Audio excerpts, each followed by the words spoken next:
Hello everyone, welcome to my channel simplify with Aditi Roya. आज की video में हम कवर करेंगे आप लोग के इकोनॉमिक्स बुक का second chapter that is sectors of Indian economy. आज की वीडियो में हम डिस्कस करेंगे कि एक इकोनॉमिक एक्टिविटी होती ही क्या है, what exactly is an economic activity. फिर इकोनॉमिक एक्टिविटीज़ को किस तरीके से क्लासिफाई करा जा सकता है। वीडियो में हम डिस्कस करेंगे the basic classification that is into primary, secondary and tertiary, यानी कि the classification of economic activities into these three sectors.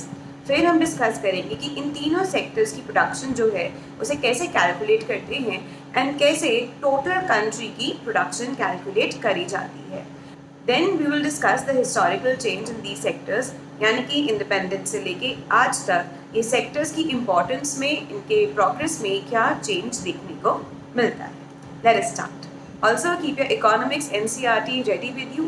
In case you don't have it right now, I have provided a link to the latest edition of the economics NCERT in the description box below. So please check, download it and keep it ready. So let us start this chapter. अब सबसे पहले the basic thing that we need to understand is कि एक economic activity होती ही क्या है? What exactly is an economic activity?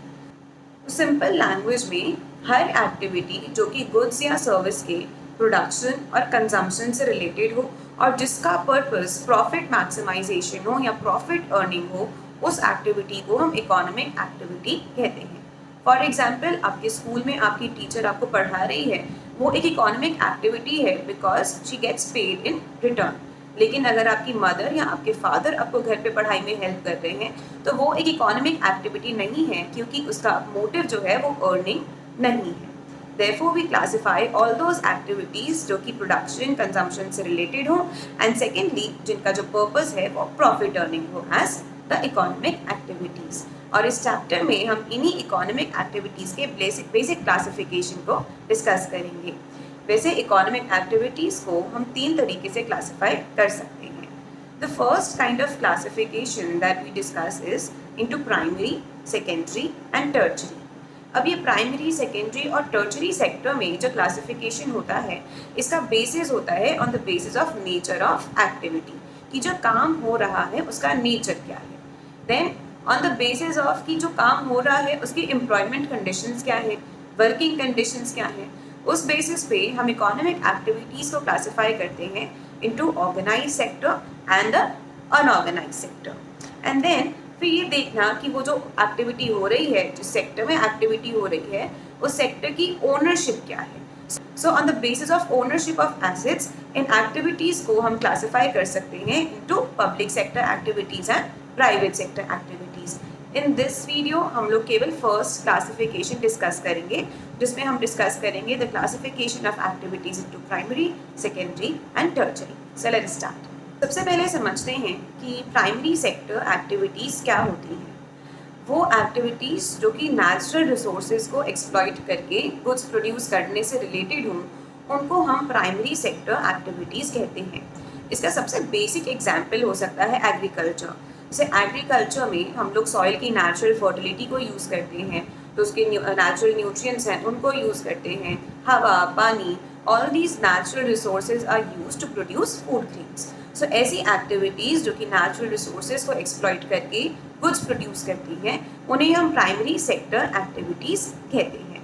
अब क्योंकि इस सेक्टर में बहुत सारी activities are related to agriculture, also इसमें फिशिंग, माइनिंग, ये सारी एक्टिविटीज़ भी इन्वॉल्व हैं, बट बिकॉज इस सेक्टर का major portion is agricultural activity, therefore this sector is also known as agriculture and related sector. Then दूसरा सेक्टर आता है हमारा सेकेंडरी सेक्टर। अब प्राइमरी सेक्टर से जो गुड्स प्रोड्यूस होते हैं वो सारे के सारे कंज्यूमर गुड्स नहीं होते, उनको थोड़ा प्रोसेसिंग की ज़रूरत होती है। सो वो सेक्टर जो प्राइमरी सेक्टर के द्वारा प्रोड्यूस करे गए गुड्स को प्रोसेस करके कंज्यूमर गुड में तैयार करे, उसे हम सेकेंडरी सेक्टर कहते हैं।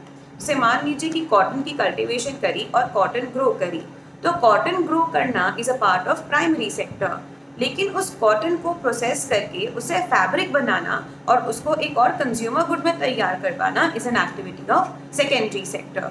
तो जितना भी फैक्ट्रीज वाली एक्टिविटीज़ हैं या इंडस्ट्रियल सेक्टर की एक्टिविटीज़ हैं, उन्हें हम सेकेंडरी एक्टिविटीज़ कहते हैं। अब क्योंकि ये वाले सेक्टर में ज़्यादा करके प्रोसेसिंग और मैन्युफैक्चरिंग का काम होता है, जो कि फैक्ट्रीज और इंडस्ट्रीज में करा जाता है, that is why this sector is also known as the industrial sector. Then the third sector is the service sector. अब देखा जाए तो मोस्टली सारे गुड्स या तो प्राइमरी सेक्टर में कवर हो गए या सेकेंडरी सेक्टर में कवर हो गए। तो टर्शरी सेक्टर ने कौन से गुड्स बनाए फिर? टर्शरी सेक्टर एक्चुअली कोई गुड्स प्रोड्यूस नहीं करता। All the activities which are related to the tertiary sector, they based on providing services. जैसे कि सेकेंडरी सेक्टर को अगर फैब्रिक बना के मार्केट में सप्लाई करना है तो उसके लिए ट्रांसपोर्टेशन चाहिए, कम्युनिकेशन चाहिए, फिर कितनी बार ऐसी एक्टिविटीज़ करने के लिए फाइनेंस चाहिए होता है, तो बैंक्स चाहिए, एडवर्टाइजिंग चाहिए। सो वो सेक्टर जो इस तरह की सर्विसेज प्रोवाइड करता है जिसमें ट्रांसपोर्टेशन, कम्युनिकेशन ऐसी एक्टिविटीज़ कवर होती हैं, उन्हें हम टर्शरी सेक्टर एक्टिविटीज़ कहते हैं। ऑल्सो क्योंकि टर्शरी सेक्टर कोई गुड्स प्रोवाइड नहीं करता, केवल सर्विसेज प्रोवाइड करता है, देयरफॉर टर्शरी सेक्टर को सर्विस सेक्टर भी कहा जाता है। अब जनरली हमें लगता है कि ये तीन सेक्टर्स एक दूसरे से बहुत अलग हैं। भाई प्राइमरी का काम अलग है, सेकेंडरी का अलग है और टर्शरी का अलग है। बट एक्चुअली देखा जाए तो these three sectors they are interdependent. तीनों के तीनों आपस में एक दूसरे के ऊपर डिपेंडेंट हैं। जैसे कि अगर प्राइमरी सेक्टर में एग्रीकल्चर करना है, एग्रीकल्चर करने के लिए उनको केमिकल्स चाहिए, फर्टिलाइजर्स चाहिए, वो कहाँ से आएंगे? वो आएंगे सेकेंडरी सेक्टर से। फिर प्राइमरी सेक्टर में जो ग्रेन्स अगर प्रोड्यूस हो रही हैं तो वो ग्रेन्स फैक्ट्री तक पहुँचाएगा कौन? वो पहुँचाएगा टर्शरी सेक्टर की ट्रांसपोर्टेशन सर्विसेज। मैन्युफैक्चरिंग सेक्टर में जब कोई गुड्स तैयार हुए तो उन गुड्स को तैयार करने का रॉ मटेरियल कहाँ से आया? तो वो आया प्राइमरी सेक्टर से। और वैसे ही जब वो गुड्स तैयार हुए तो उनको मार्केट तक पहुँचाने का काम किसने करा? वो करा टर्शरी सेक्टर ने।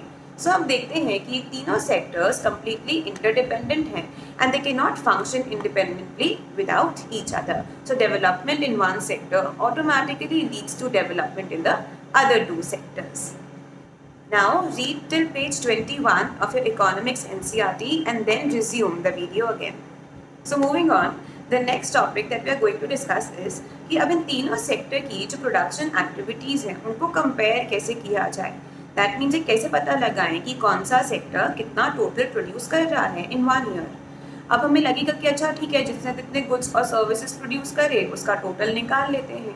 तो एक एग्जाम्पल कंसिडर करते हैं जहाँ पे हम तीनों सेक्टर्स के द्वारा प्रोड्यूस करे गए गुड्स को ऐड करते हैं to find out total production. In this case होगा क्या कि प्राइमरी सेक्टर ने मान लीजिए फूड ग्रेन्स प्रोड्यूस करी, तो हम कहेंगे अच्छा 10 किलो ये वाली ग्रेन प्रोड्यूस करी गई, 20 kgs ये प्रोड्यूस किया और 30 kgs ये प्रोड्यूस किया। तो इन टर्म्स ऑफ केजीज हमारे पास एग्रीकल्चर सेक्टर की प्रोडक्शन आएगी। फिर सेकेंडरी सेक्टर की प्रोडक्शन में अगर हम फर्नीचर का एग्जांपल लें तो हम कहेंगे अच्छा 20 टेबल्स प्रोड्यूस करे गए, 15 चेयर्स प्रोड्यूस करी गई एंड सो ऑन, ये पर्टिकुलर प्रोडक्ट्स प्रोड्यूस करे गए। हाउ कैन वी कंपेयर 30 और 40 kgs of food grains with 15 और 20 टेबल्स? वो तो कोई कंपैरिजन का बेसिस ही नहीं हुआ। Therefore, इकोनॉमिस्ट ये कहते हैं कि अगर हमें तीनों सेक्टर्स की प्रोडक्शन को कंपेयर करना है या कंट्री की टोटल प्रोडक्शन निकालनी है तो हम फाइनल गुड्स एंड सर्विसेज को नहीं काउंट करते, बल्कि फाइनल गुड्स एंड सर्विसेज की वैल्यू निकाल के उस वैल्यू को एडअप कर देते हैं। सो जनरली हम ये देखते हैं कि अच्छा अगर 30 kg फूड ग्रेन्स प्रोड्यूस हुई तो उन 30 kg फूड ग्रेन्स की मार्केट वैल्यू क्या है। यहाँ अगर सेकेंडरी सेक्टर ने 20 टेबल्स प्रोड्यूस करे तो उन 20 टेबल्स की मार्केट वैल्यू क्या है। So on the basis of market value of all the final goods and services हम एक सेक्टर की टोटल प्रोडक्शन निकाल लेते हैं and by adding the total production of all the 3 sectors हमारे पास एक कंट्री की टोटल प्रोडक्शन आ जाती है, जिसे हम GDP कहते हैं। GDP होता है gross domestic product. Gross domestic product is the value of the final goods and services that are produced in a country within 1 year. कि एक साल के अंदर अंदर एक कंट्री में जितने भी फाइनल गुड्स और सर्विसेज प्रोड्यूस करे गए उनकी टोटल वैल्यू को ही GDP कहा जाता है। अब यहीं पे एक और टर्म हम डिस्कस करते हैं, वो है फाइनल गुड्स एंड सर्विसेज। अब ये फाइनल गुड्स एंड सर्विसेज क्या होते हैं? व्हाट हैपेंस इज कि बहुत सारे गुड्स प्रोड्यूस होते हैं लेकिन उन सबको फाइनल गुड नहीं कहा जाता। कुछ उनमें से गुड्स इंटरमीडिएट होते हैं जिन्हें दूसरे गुड्स को प्रोड्यूस करने में यूज़ किया जाता है और कुछ गुड्स डायरेक्टली कंज्यूम कर लिए जाते हैं। इसको एक एग्जांपल लेके समझते हैं। मान लीजिए आपके घर में एक मिल्कमैन आता है जो आपको मिल्क सप्लाई करे। तो उसने मिल्क प्रोड्यूस किया और आपको सप्लाई कर दिया, तो वो एक फाइनल गुड है, क्योंकि वो डायरेक्टली मिल्क आपके कंजम्पशन के लिए यूज़ हो रहा है। लेकिन अगर वही मिल्क वो एक हलवाई को सप्लाई करे, हलवाई उस मिल्क को एक रॉ मटेरियल की तरह यूज़ करके उससे कुछ मिठाई बनाए, तो इस केस में मिल्क फाइनल गुड नहीं है, बल्कि उससे बनने वाली जो मिठाई है वो फाइनल गुड है। इस केस में हम मिल्क को इंटरमीडिएट गुड कहेंगे, लेकिन जब वो आपके घर पे मिल्क सप्लाई होगा उस केस में उसको हम फाइनल गुड कहेंगे। वैसे ही जब आप लोग अपनी एनसीईआरटीज़ में से रीड करेंगे तो उसमें व्हीट फ्लावर का एग्जाम्पल दिया गया है कि अगर वो व्हीट फ्लावर डायरेक्टली कंज्यूम किया जा रहा है चपातीज़ या रोटीज़ बनाने के लिए, तो वो फिर भी एक फाइनल गुड है। लेकिन अगर उस व्हीट फ्लावर को यूज़ करके बिस्किट्स और केक्स बना के मार्केट में सप्लाई किया जा रहा है, देन उस केस में वो जो बिस्किट्स और केक्स प्रोड्यूस हो रहे हैं उस केस में वो फाइनल गुड और सर्विस है। अब जब जीडीपी को कैलकुलेट किया जाता है तो उसमें हम केवल फाइनल गुड्स और सर्विसेज की वैल्यू को काउंट करते हैं, इंटरमीडिएट गुड्स की वैल्यू को काउंट नहीं किया जाता, because the value of final goods already includes the value of the intermediate goods. Now read the first 3 paragraphs of the page 23 of your economics NCERT.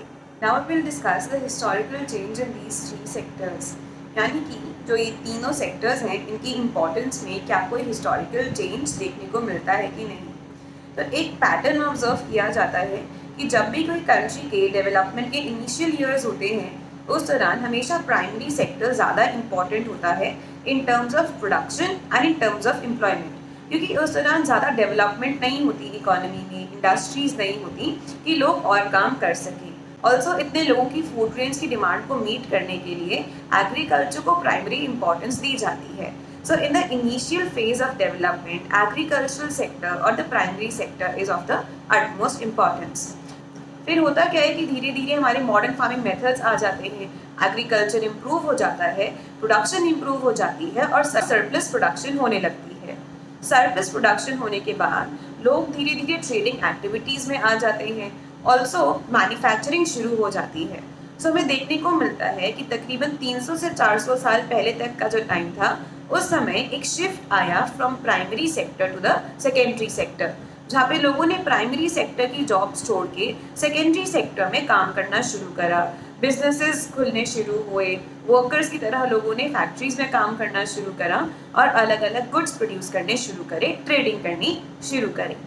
फिर और थोड़ा टाइम के बाद जब लोगों की इनकम लेवल्स बढ़ने लगती हैं और उनके पास सरप्लस इनकम होती है, तो they start demanding more services, like now they want entertainment, now they want theatres और रेस्टोरेंट्स और public parks and so on. So gradually हमें एक शिफ्ट देखने को मिलता है, जहाँ पहले सेकेंडरी सेक्टर काफ़ी इम्पॉर्टेंट हुआ करता था, पिछले कुछ 100 सालों से वो जो इम्पोर्टेंस है वो टर्शरी सेक्टर पे आ गई है कि अब tertiary sector is the main sector of the economy. अगर इंडिया के केस में डिस्कस करें तो 1970s के आसपास हम देखेंगे कि primary sector was a main important sector, so it was the largest contributor in GDP, कि हमारी कंट्री का जो टोटल जीडीपी था उसमें मैक्सिमम कंट्रीब्यूशन प्राइमरी सेक्टर से आता था। लेकिन 40 साल के बाद का समय, 40 इयर्स के बाद के समय से कंपेयर करेंगे, सो एक बहुत ही ड्रास्टिक चेंज देखने को मिल रहा है कि अब जो जीडीपी में एक मेजर कंट्रीब्यूटर है ना तो वो प्राइमरी है ना वो सेकेंडरी है, बल्कि वो टर्शरी सेक्टर है। So over the past 40 years, over the past 4 decades हमें ये देखने को मिला that there is a shift in the importance from primary sector towards the tertiary sector. और अब हम यही डिस्कस करेंगे कि टर्शरी सेक्टर में जो ये शिफ्ट आया है या टर्शरी सेक्टर की जो इम्पोर्टेंस है, इसकी बढ़ती हुई इम्पोर्टेंस के कारण क्या है। This portion is quite important from the examination point of view, तो इसको बहुत अच्छे से ध्यान देके समझिएगा। अब 4 मेन रीजंस कि ओवर टाइम टर्शरी सेक्टर की इम्पोर्टेंस में इंक्रीज क्यों आया है। होता क्या है कि जब भी एक कंट्री के डेवलपमेंट के इनिशियल ईयर्स होते हैं तो उस कंट्री की जो गवर्नमेंट है उसका main focus basic services provide करने के टुवर्ड्स होता है। सो धीरे धीरे गवर्नमेंट बेसिक सर्विसेज प्रोवाइड करने लगती है, like health, education and so on.